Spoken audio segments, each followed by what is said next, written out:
साल तक किसान देश के इतिहास में काले अक्षरों में लिखा जाएगा।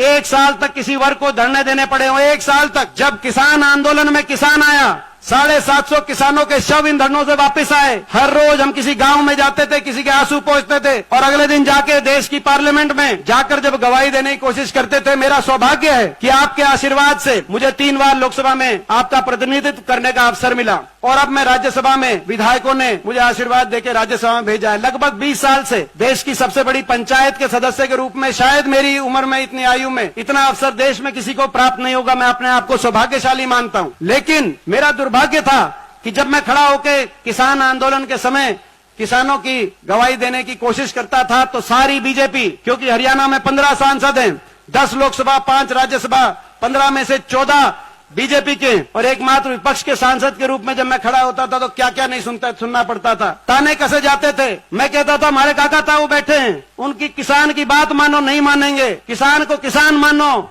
नहीं मानेंगे। उपद्रवी बताता था कोई। मैं कहता था किसान को इंसान तो मानो, किसान को इस देश का नागरिक तो मानो। धरने पे किसी की अगर तबियत भी खराब हो जाए तो शासन प्रशासन में हड़कंप आ जाते हैं। ये भी एक वर्ग है देश में, इनको कम से कम इनकी बात नहीं मानते तो सहानुभूति के 2 शब्द तो कोई कहे तो कहते थे कि नहीं, ये तो देशद्रोही हैं। ऐसी बात मैंने संसद के अंदर जब सुनी होगी, मेरे पे क्या बनी होगी। और मैं खड़े होके, मुझे पता, मैं इनकी आंखों में रड़कता हूं। और तभी पिछली बार इन्होंने साम दाम दंड भेद का चक्रव्यूह मेरे को संसद में दोबारा जा पहुंचने से रोकने के लिए इन्होंने सब कुछ किया, इस बार भी करेंगे।